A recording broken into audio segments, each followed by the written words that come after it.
तो चलिए बना लेते हैं आज गुजिया, जिसके बिना होली अधूरी है। और यहाँ पर आज जो मैं गुजिया की रेसिपी लेकर आई हूँ, ये एकदम करारी और क्रिस्पी गुजिया बनकर तैयार होगी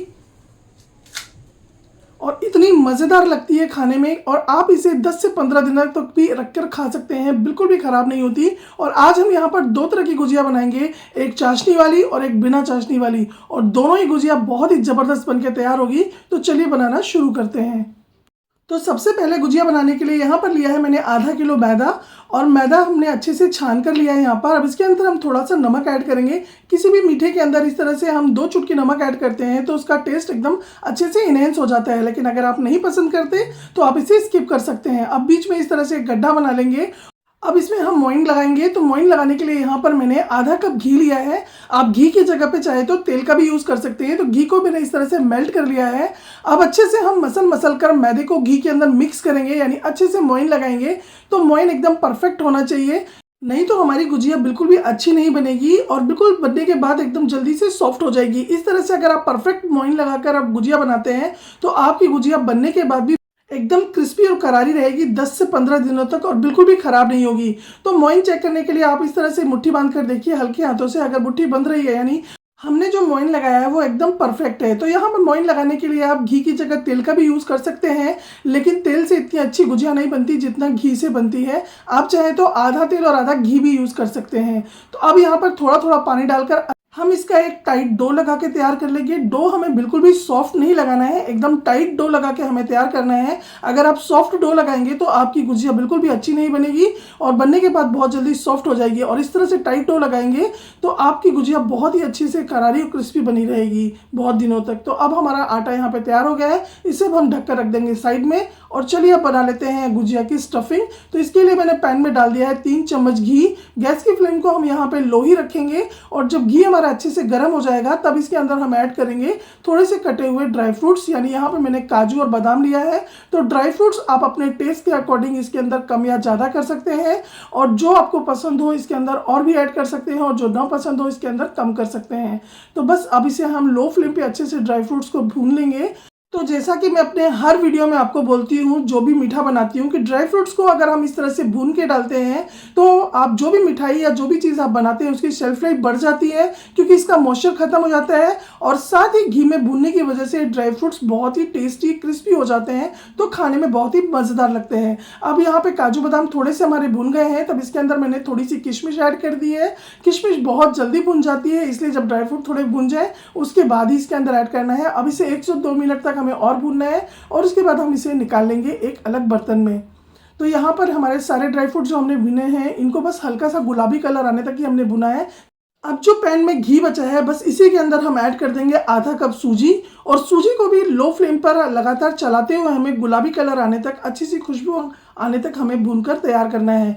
तो सूजी डालना टोटली ऑप्शनल है।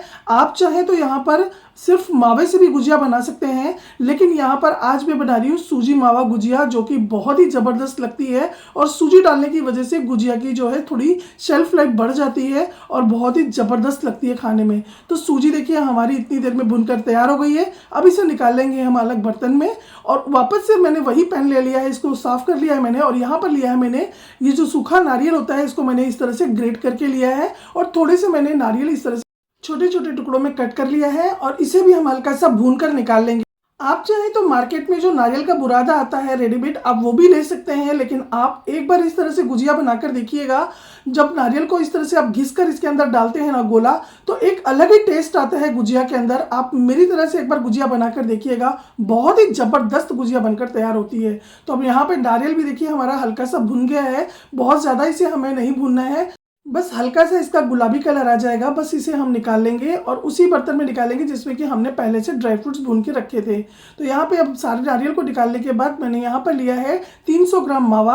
ये बाजार का रेडीमेड मावा है, तो इसको मैंने फ्रिज में रखा था, इसलिए इस तरह से थोड़ा सा टाइट हो गया है। लेकिन जैसे जैसे इसे हम भूनेंगे ये धीरे धीरे सॉफ्ट होने लगेगा, और मावा को भी हमें लो फ्लेम पे थोड़ी देर भूनना है, अच्छे से इसका थोड़ा सा कच्चापन खत्म होने तक। और मावा जब अच्छे से सॉफ्ट हो जाएगा यानी घी को रिलीज कर देगा, बस उसके बाद हम गैस की फ्लेम को यहाँ पे बंद कर देंगे।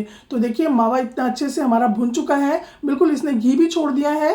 अब इस स्टेज पर इसके अंदर हमने जो ड्राई फ्रूट्स और नारियल भून के रखा था वो इसके अंदर हम ऐड कर देंगे, और उसके बाद इसे हम अच्छे से मिक्स कर देंगे। गैस की फ्लेम को यहाँ पर मैंने बंद कर दिया है और जब ये सारे ड्राई फ्रूट्स और मावा हम मिक्स कर लेंगे तो इसे हम निकाल लेंगे सारे ड्राई फ्रूट्स और मावा को उसी बर्तन में जिसने हमें सूजी भून कर रखी है। तो यहाँ पे सारे हमारे ड्राई फ्रूट्स भी भुन गए, मावा भी भुनकर रेडी हो गया और सूजी भी भुनकर रेडी हो गई है। अब इन सभी चीज़ों को अच्छे से हम एक बार मिक्स कर देंगे और इस स्टफिंग को रख देंगे ठंडी होने के लिए। तो जब तक हमारी स्टफिंग ठंडी हो रही है चलिए बना लेते हैं चाशनी। तो चाशनी बनाने के लिए यहाँ पर मैंने गैस पे चढ़ा दिया एक पैन और इसके अंदर ले लिए मैंने 1 कटोरी भर की चीनी। तो यहाँ पे जो चाशनी का मेजरमेंट है आप एकदम परफेक्ट लीजिएगा, यानी 1 कटोरी चीनी ली है तो बस उसी कटोरी से ठीक हमें पानी डालना है। 1 कटोरी से थोड़ा कम पानी यानी पौना कप हमें पानी ऐड करना है।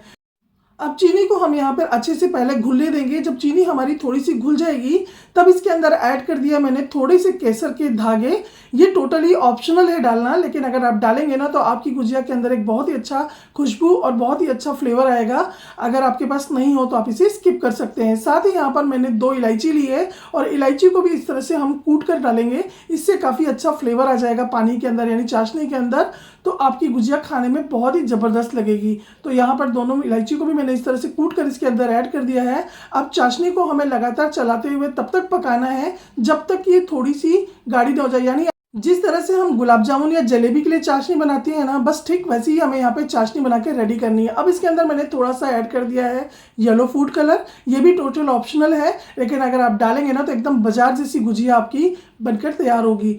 बाजार वाले भी इसमें कलर जरूर ऐड करते हैं चाशनी के अंदर।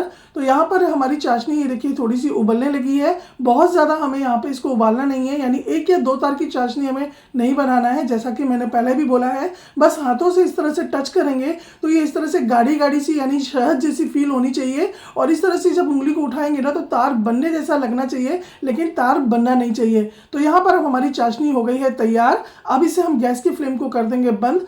तो यहाँ पर हमारी दोनों चीज़ें रेडी हो गई है, हमारी स्टफिंग भी रेडी हो गई है और हमारी चाशनी भी। तो चाशनी को रखने से पहले हम इसके अंदर ऐड कर देंगे 2 से 3 बूंद नींबू की। इससे ये होगा कि हमारी चाशनी का जो है क्रिस्टलाइजेशन नहीं होगा, यानी जब हम इसके अंदर गुजिया को डिप करेंगे और बाहर निकालने के बाद कई बार ऐसा होता है ना, चाशनी सूखने के बाद एकदम चीनी चीनी सफ़ेद सफ़ेद सी नज़र आती है, तो वो बिल्कुल भी नहीं होगा और एकदम चाशनी में डूबी हुई हमारी गुजिया बनी रहेगी। तो बस अब इसे हम रख देंगे साइड में और चलिए चल लेते हैं स्टफिंग के पास। तो यहाँ पे स्टफिंग हमारी एकदम बिल्कुल ठंडी हो चुकी है। अब इसके अंदर हम ऐड करेंगे चीनी। तो क्योंकि अभी तक हमने इसके अंदर बिल्कुल भी मीठा ऐड नहीं किया है और जब पूरी तरह से हमारी स्टफिंग ठंडी हो जाएगी तभी हमें इसके अंदर चीनी ऐड करनी है। तो यहाँ पर मैंने 1 कटोरी भरकर पिसी हुई चीनी ऐड की है, यानी जो नॉर्मल चीनी होती है इसको मैंने ग्राइंडर में चला लिया था और इसको हम ऐड कर देंगे इसके अंदर। तो मीठा आप अपने टेस्ट के अकॉर्डिंग कम या ज़्यादा कर सकते हैं। और साथ ही इसके अंदर मैंने डाल दिया है 1 चम्मच भर के इलायची का पाउडर। अब इन सभी चीज़ों को अच्छे से हम कर देंगे मिक्स और ये हमारी ज़बरदस्त टेस्टी टेस्टी स्टफिंग रेडी है। और ये देखिए बिल्कुल खिली खिली हमारी स्टफिंग है, यानी जो हमारी स्टफिंग एकदम परफेक्ट बनी है, इसमें बिल्कुल भी मॉइस्चर नहीं है। और इस तरह का जब गुजिया बनाएंगे ना हम इससे, तो 20 से 25 दिनों तक भी हमारी गुजिया बिल्कुल भी खराब नहीं होगी। अब चलिए अब अपने डो को चेक कर लेते हैं। तो डो भी हमारा यहाँ पे एकदम परफेक्ट रेडी है। एक बार इसे हम अच्छे से मसल लेंगे ताकि अच्छे से सॉफ्ट हो जाए और एक बड़ी सी लोई तोड़ेंगे और बाकी के आटे को हम ढककर साइड में रख देंगे। अब इसे हम लंबाई में इस तरह से रोल कर लेंगे और इसकी हम एक बराबर साइज की लोइयां काट लेंगे, यानी जिस तरह से हम पूड़ी बनाते हैं ना, ठीक उसी तरह से हमें इसकी छोटी छोटी लोइयां पहले तोड़ के रख लेनी है। आप चाहें तो एक बड़ी सी रोटी बेलकर एक कटोरी या ढक्कन से भी पूड़ियाँ कट कर सकते हैं, एक साथ 2-3, या फिर एक इस तरह से भी लोइयां लेकर अलग से पूड़ी बनाकर भी आप गुजिया बना सकते हैं। तो यहाँ पे गुजिया बनाने के लिए मैंने इस तरह से सांचे लिए। मार्केट में कई तरह के सांचे आते हैं गुजिया बनाने के लिए। अब हम पहले एक पूड़ी बेल लेंगे इस तरीके से, और यहाँ पे जो हमें पूड़ी बेलनी है वो बहुत मोटी भी नहीं रखनी है और बहुत पतली भी नहीं रखनी है, मीडियम साइज़ की इस तरह से मीडियम थिकनेस में हमें पूड़ी बेलनी है। और सांचे की इस तरह से हम बीचों बीच पहले पूड़ी को रखेंगे और उसके बाद जो हमने स्टफिंग बना के रखी है उसमें से 1 चम्मच भर के हम स्टफिंग लेंगे और इसके हम पूड़ी के बीचों बीच इस तरह से डाल देंगे। स्टफिंग हमें ना तो बहुत कम भरनी है और ना ही बहुत ज़्यादा भरनी है। अगर कम भरेंगे तो खाने में बिल्कुल अच्छी नहीं लगेगी खाली खाली, और बहुत ज़्यादा भरेंगे तो तलते समय जो हमारी स्टफिंग बाहर निकल जाएगी। अब किनारे पे चारों तरफ इस तरह से पानी लगाएंगे और सांचे को इस तरह से दबाते हुए बंद करके प्रेस करेंगे और जो एक्स्ट्रा आटा है इसे हम निकाल देंगे। और ये देखिए हमारी एकदम मज़ेदार परफेक्ट गुजिया यहाँ पे बनके रेडी हो गई है।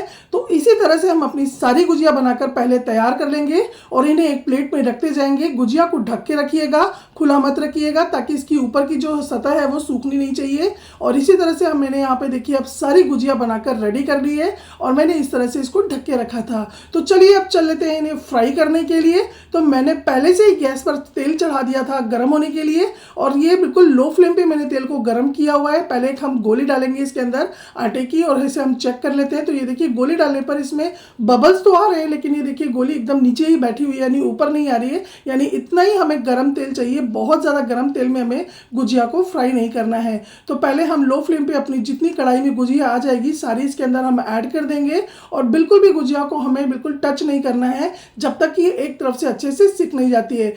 तो हमारे यहाँ पे होली पे गुजिया इस तरह से ज़रूर बनाई जाती है। इसके पहले भी मैंने रेसिपी शेयर की हुई है, बिना सांचे की भी गुजिया कैसे बनती है आप जाकर मेरे चैनल पे चेक कर सकते हैं। साथ ही मैंने चंद्रकला और इसके साथ ही मैंने यहाँ पर इसके अंदर जो लौंग लता आती है उसकी भी रेसिपी शेयर की है, वो भी आप जाकर देख सकते हैं। तो बस अब अलटते पलटते हम अपनी सारी गुजिया को यहाँ पर फ्राई कर लेंगे अच्छे से सुनहरा कलर आने तक, यानी गोल्डन कलर आने तक, और उसके बाद हम इन्हें निकाल लेंगे। तो ये गुजिया को जो हमें फ्राई करना है एकदम लो फ्लेम पे ही फ्राई करना है, फ्लेम को बिल्कुल भी हाई नहीं करेंगे, नहीं तो गुजिया हमारी उस समय तो एकदम क्रिस्पी लगेगी लेकिन रखने के बाद ठंडी हो जाएगी। और आप इस तरह से लो फ्लेम पे गुजिया को फ्राई करेंगे तो आपकी गुजिया 20-25 दिनों तक भी ऐसी ही क्रिस्पी और करारी बनी रहेगी। तो यहाँ पर हम सारी गुजिया को इस तरह से फ्राई करके निकाल लेंगे। तो यहाँ पे सेकंड बैच भी मैंने डाल दिया है और सेकंड बैच को भी इस तरह से हम अच्छे से अलटते पलटते गोल्डन कलर आने तक फ्राई करके निकाल लेंगे। अब इसको गरम गरम ही हम इसके अंदर चाशनी के अंदर ऐड कर देंगे। जितनी गुजिया एक बार इस चाशनी के अंदर आ जाएगी, तो यहाँ पे मैंने 7 से 8 गुजिया इस तरह से डाल दी है और 2 से 3 मिनट तक हम इसे चाशनी में ही इस तरह से छोड़ देंगे और अच्छे से इसे अलटते पलटते रहेंगे 2 से 3 मिनट तक, और उसके बाद इन्हें हम एक प्लेट में निकाल लेंगे। तो ये हमारी यहाँ पर चाशनी वाली गुजिया बनकर रेडी हो जाएगी। तो आपको जो भी गुजिया पसंद हो, चाशनी वाली या फिर बिना चाशनी वाली, आप इस होली पर बनाकर तैयार कर सकते हैं। और आपके यहाँ पे होली पर क्या बनता है कमेंट करके जरूर बताइएगा और साथ ही इस गुजिया की रेसिपी को जरूर ट्राई कीजिएगा और कमेंट करके बताइएगा कि इस होली पर आपकी गुजिया कैसी बनी। अगर आपको आज की गुजिया की रेसिपी अच्छी लगी हो तो लाइक शेयर एंड सब्सक्राइब जरूर कीजिएगा। फेसबुक पे देखते हैं तो फॉलो जरूर कीजिएगा। आप सभी को मेरे और मेरे परिवार की तरफ से होली की ढेर सारी शुभकामनाएं।